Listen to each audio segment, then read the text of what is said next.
Hello, welcome to Kerala stock market gate. അപ്പോൾ ഇന്നത്തെ pre market സെഷനിലേക്ക് എല്ലാവർക്കും സ്വാഗതം. സോ നമുക്ക് നോക്കാം എന്താണ് ഗ്ലോബൽ മാർക്കറ്റിൽ നടക്കുന്നത് എന്നുള്ള കാര്യങ്ങളാണ് പരിശോധിക്കാം. അപ്പം ഡോ John's future, S&P 500, Nasdaq, US മാർക്കറ്റ്സിൻ്റെ കാര്യങ്ങൾ നോക്കുമ്പോഴത്തേക്കും S&P 500 ഒരു ഫ്ലാറ്റ് അല്ലെങ്കിൽ ഒരു നെഗറ്റീവ് ക്ലോസിംഗ് എന്ന് പറയാം. But Dr John's future slightly പോസിറ്റീവായിട്ട് ട്രേഡ് ചെയ്യുകയാണ്. യൂറോപ്യൻ മാർക്കറ്റ്സ് നോക്കുകയാണെങ്കിൽ ടോട്ടലി ഒരു ബെയറിഷ് സ്ട്രക്ചർ, ബെയറിഷ് നേച്ചർ മാർക്കറ്റിലുണ്ട് എന്ന കാര്യം സൂചിപ്പിക്കുന്നുണ്ട്. ആൻഡ് ഏഷ്യൻ മാർക്കറ്റ്സ് നോക്കുകയാണെങ്കിൽ തന്നെ ഒരു മിക്സഡ് സിഗ്നലാണ് നമുക്ക് തരുന്നത്. Gift Nifty slightly 22 points upside ആണ്. അപ്പോൾ നമ്മുടെ മാർക്കറ്റിൽ മോസ്റ്റ്ലി നിഫ്റ്റിയിൽ മേ ബി ഒരു ഫ്ലാറ്റ് ഓപ്പണിങ്ങിലേക്കുള്ള സാധ്യതയുണ്ട്, അല്ലെങ്കിൽ ചെറിയ ഗ്യാപ്പ് അപ്പിലേക്കാണ് പോസിബിലിറ്റി കാണിക്കുന്നത്. കാര്യം ഗിഫ്റ്റ് നിഫ്റ്റി ഒരു 22 പോയിന്റ്സ് അപ്സൈഡ് ആണ് കാണിക്കുന്നത്. അപ്പം കൂടുതൽ വലിയ ഗ്യാപ്പ് അപ്പ് ഒന്നും ഞാൻ നിലവിൽ പ്രതീക്ഷിക്കുന്നില്ല. നോക്കാം, വരുന്നത് മണിക്കൂറുകളിൽ നമുക്ക് ചെക്ക് ചെയ്യാം. ഓക്കെ, അപ്പം ഒന്ന് ജാപ്പനീസ് മാർക്കറ്റ് ഒന്ന് കൂൾ ഡൗൺ ചെയ്തിട്ടുണ്ട് 2-3 ദിവസത്തിന് ശേഷം.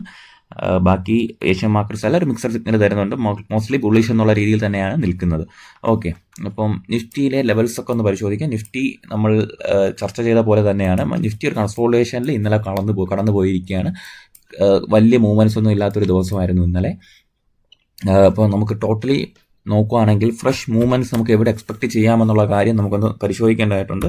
ഫ്രഷ് മൂവ്മെൻറ്റ്സ് നമുക്ക് എവിടെ എക്സ്പെക്ട് ചെയ്യാൻ ചോദിച്ചാൽ 26,000 മുകളിൽ മാത്രമേ നമുക്കൊരു ഫ്രഷ് മൂവ്മെൻറ്റ് എക്സ്പെക്ട് ചെയ്യാൻ പറ്റത്തുള്ളൂ. അല്ലാത്ത പക്ഷേ ഒരു കൺസോളിഡേഷൻ സ്റ്റേറ്റിൽ തന്നെ കണ്ടിന്യൂ ചെയ്യാനാണ് പോസിബിലിറ്റി. ഓക്കെ, അപ്പോൾ നിങ്ങൾ നോക്കുകയാണെങ്കിൽ തന്നെ ഇന്നലത്തെ ഡ്രോയിങ്സ് എല്ലാം മാറ്റി ഒരു ഫ്രഷ് മൂവ്മെൻറ്റ്സ് ഒന്നും നമുക്കിവിടെ എക്സ്പെക്ട് ചെയ്യേണ്ടതായിട്ട് നിലവിലില്ല.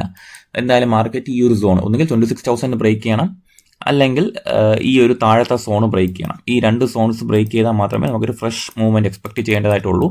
അപ്പോൾ അതുവരേക്കും ഞാൻ വെയിറ്റ് ചെയ്യും നിഫ്റ്റിയിൽ. അപ്പോൾ വലിയ മൂവ്മെൻറ്റ്സ് സ്റ്റോക്കിലായും സ്റ്റോക്ക് സ്പെസിഫിക് മൂവ്മെൻറ്റ്സ് ഒക്കെ നടക്കുന്നുണ്ട്. ബട്ട് നിഫ്റ്റിയുടെ മൂവ്മെൻറ്റ്സ് എന്ന് പറയുന്നത് വലിയ ഡ്രാസ്റ്റിക് ആയിട്ടുള്ള മൂവ്മെൻ്റ് ഒന്നും ഇന്നലെ നടന്നിട്ടില്ല. അപ്പോൾ നമുക്കൊന്ന് വെയിറ്റ് ചെയ്യാം.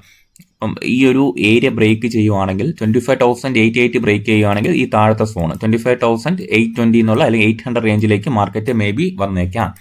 ആൻഡ് ഇവിടെ ഒരു ഗ്യാപ്പ് അപ്പ് കിടപ്പുണ്ട്. സോ ഗ്യാപ്പ് ഫില്ല് ചെയ്യാനുള്ള പോസിബിലിറ്റി ഉണ്ടോ എന്ന് ചോദിച്ചാൽ അതിനുള്ള പോസിബിലിറ്റി ഉണ്ട്. 25,701 എന്നുള്ള റേഞ്ചിലേക്ക് മാർക്കറ്റ് പോകാനുള്ള പോസിബിലിറ്റി ഉണ്ട്. അപ്പം അതിനുശേഷം വളരെ കെയർഫുള്ളായിട്ട് ഹാൻഡിൽ ചെയ്യേണ്ട ഏരിയ എന്ന് പറയുന്നത് 26,113 അല്ലെങ്കിൽ 26,110 എബോവ്. ഈ ഒരു ഏരിയ ബ്രേക്ക് ചെയ്യുകയാണെങ്കിൽ ഒരു 100 പോയിന്റ്സിൻ്റെ അപ്സൈഡ് ഞാൻ പ്രതീക്ഷിക്കുന്നുണ്ട്. അപ്പം ആ രണ്ടും ഏരിയാസ് നമുക്കൊന്ന് മാർക്ക് ചെയ്തിടാം. പിന്നെ ഈ ഒരു ഹൈ ആണ് 26,329 എന്ന് പറയുന്ന മാർക്കറ്റിൻ്റെ ഒരു ഓൾ ടൈം ഹൈക്ക് സമീപം എത്താം. ഓക്കെ, അപ്പോൾ ഇങ്ങനെയാണ് ഞാൻ മാർക്കറ്റിൽ എക്സ്പെക്ട് ചെയ്യുന്നത്. അപ്പം മാർക്കറ്റ് ഡൗൺ സൈഡ് വരുവാണെങ്കിൽ ഈ ഒരു റേഞ്ച് 25,700 ആൻഡ് ഈ ഒരു റേഞ്ച് നമുക്കൊന്ന് എക്സ്പെക്ട് ചെയ്യാം 25,633.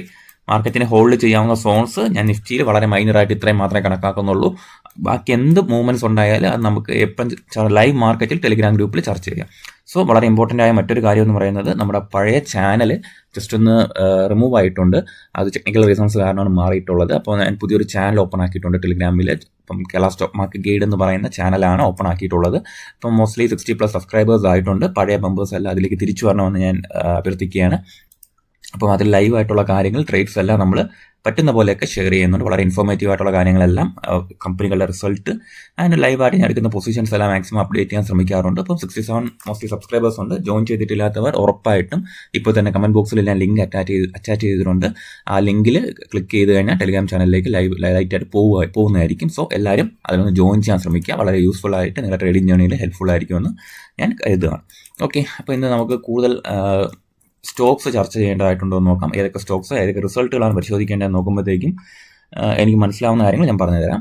റിസൾട്ട് ഇന്നുള്ളത് HULൻ്റെ റിസൾട്ട് വരുന്നുണ്ട്. ONGC, coal India, Lupin, Hindalco, Honasa consumer, about India, Bajaj Hindustan sugar, Bharat forge, Biocon, CRISIL endurance technology, Entero health care, Hindustan aeronautics, IGL, Indian hotels company, Indian railway catering, tourism corporation, Muthoot finance, Natco pharma, Petronet, RCF, SpiceJet, TVS electronics, Welspun living and സാഗിലിൻ്റെ result വരുന്നുണ്ട്. Okay,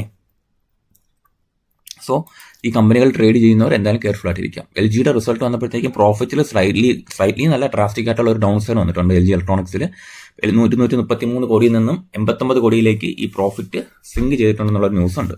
revenue follow ചെയ്തിട്ടുണ്ട്. അപ്പോൾ ലെൻസ്കാർട്ടിന് വളരെ beautiful ആയിട്ട് result വന്നിട്ടുണ്ട്. ലെൻസ്കാർട്ട് 71% വർധനമാണ്. അത് 1.85 കോടിയിൽ നിന്നും പ്രോഫിറ്റ് 131 കോടിയിലേക്കുള്ള വളർച്ച ലെൻസ്കാർട്ട് കാണിക്കുന്നുണ്ട്. റവന്യൂ ഗ്രോത്തും ഉണ്ട്. പിന്നെ പതഞ്ജലി ഫുഡ്സിനാണ് 370 കോടിയിൽ നിന്നും 60% വർധനവ് 593 കോടിയിലേക്ക് പതഞ്ജലി ഫുഡ്സ് ട്രാവൽ ചെയ്യുന്നുണ്ട്. ഓക്കെ, വളരെ ബ്യൂട്ടിഫുൾ ആയിട്ടൊരു ട്രേഡ്.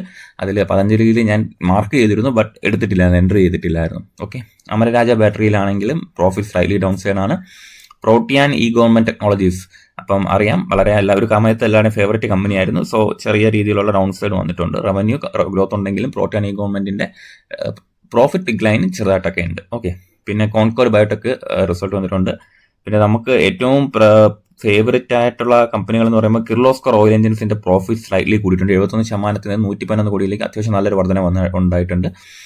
LG എക്യുപ്മെന്റ്സിന്റെ പ്രോഫിറ്റ് സോറി ആയിട്ടുണ്ട്. ജൂപ്പിറ്റർ വാഗൻസ് പ്രോഫിറ്റ് സ്ലൈറ്റ്ലി കുറഞ്ഞിട്ടുള്ള കാര്യമാണ് കൊടുക്കുന്നത്.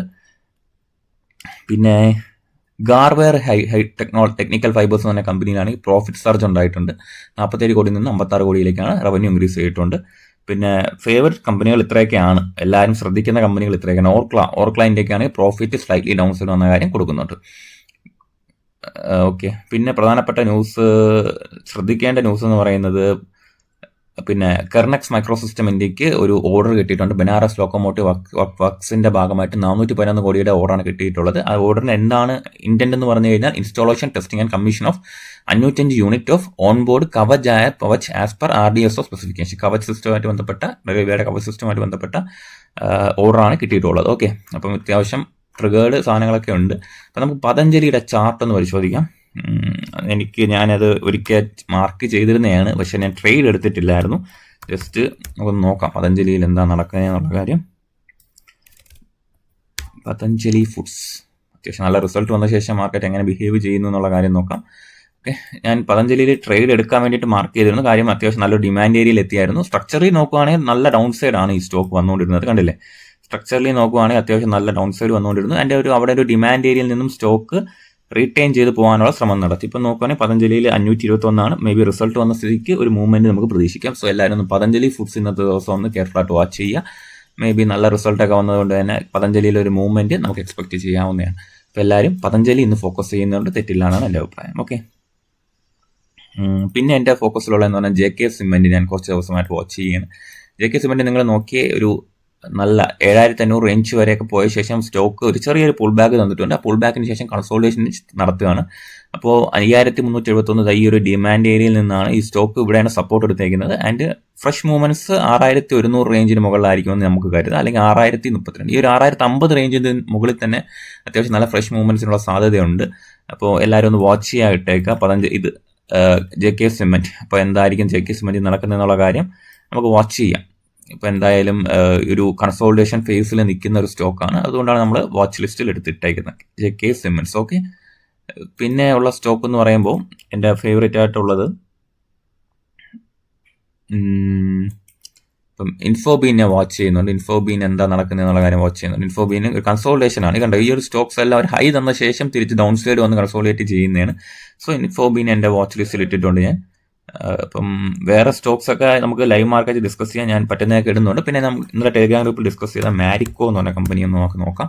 അപ്പം മാരിക്കോയിൽ ഞാൻ ഇനി വരുന്ന മാസങ്ങളിലെല്ലാം ഫോക്കസ് ചെയ്യുന്നുണ്ട്. മാരിക്കോ ഉണ്ടല്ലേ, അത്യാവശ്യം നമ്മളൊന്ന് അല്ലാതെ മിനിമം ചാർട്ട് നോക്കിയാൽ നമുക്ക് വളരെ ചോപ്പി ആയിട്ട് തോന്നും. പക്ഷേ നമ്മളൊന്ന് സൂം ചെയ്ത് നോക്കുകയാണെങ്കിൽ മാരിക്കോ ഒരു നല്ലൊരു സെല്ലിംഗ് പ്രഷർ അതിജീവിച്ച് സെല്ലിംഗ് സോണിന്റെ മുകളിൽ ട്രേഡ് ചെയ്യാൻ ഒരു ചോപ്പിനെസ് മാർക്കറ്റിൽ മാരിക്കോയിലുണ്ട്. സോ ചോപ്പി ആയിട്ടുള്ള മൂവ്മെന്റ്സ് തന്നെ നമ്മൾ എക്സ്പെക്ട് ചെയ്താൽ മതി. എന്തായാലും ഇവിടെ നല്ലൊരു ഡിമാൻഡ് ഏരിയ ആയിട്ട് 700 റേഞ്ച് തന്നെ ആക്ട് ചെയ്യുന്നുണ്ട്. ഓക്കെ, ഈ ഒരു നോക്കുകയാണെങ്കിൽ ഒരു സെല്ലിംഗ് സോണിന്റെ മുകളിൽ ഡിമാൻഡ് ഏരിയ നമുക്ക് മാർക്ക് ചെയ്യുന്നുണ്ട്. ഞാൻ 700 നല്ലൊരു ഡിമാൻഡ് ഏരിയ ആയിട്ട് ആക്ട് ചെയ്യുന്നുണ്ട്, 700. ഓക്കെ, സോ അതിനുശേഷം 700 മുകളിൽ മാരിക്കോ ട്രേഡ് ചെയ്യണം. അപ്പം ഞാൻ എൻ്റെ ലെവൽസ് ഒക്കെ വരച്ച് വെച്ചിട്ടുണ്ട്. അപ്പം എന്തായിരിക്കും മാരിക്കോ വരുന്ന മാസങ്ങളിൽ ചെയ്യാൻ നമുക്ക് നോക്കാം. എന്തായാലും സ്വിംഗ് ട്രേഡിങ്ങിന് പറ്റിയൊരു അറ്റ്മോസ്ഫിയർ മാരിക്കോയിൽ നിലനിൽക്കുന്നുണ്ട്. ഓക്കെ, മുകളിലത്തെ ലെവൽസിലേക്ക് മാർക്കറ്റ് ഡ്രാസ്റ്റിക് ആയിട്ട് മൂവ് ചെയ്യുമോ ഇല്ല എന്നുള്ളതെല്ലാം വരുന്ന ദിവസങ്ങളിൽ കാണാം. അപ്പം എല്ലാവർക്കും നല്ലൊരു ട്രേഡിംഗ് ഡേ ഞാൻ ആശംസിക്കുകയാണ്. ടെലിഗ്രാം ഗ്രൂപ്പിൽ ജോയിൻ ചെയ്തിട്ടില്ലാത്തവർ മാക്സിമം ജോയിൻ ചെയ്ത് ഒന്ന് സപ്പോർട്ട് ചെയ്യാം. Okay, thank you.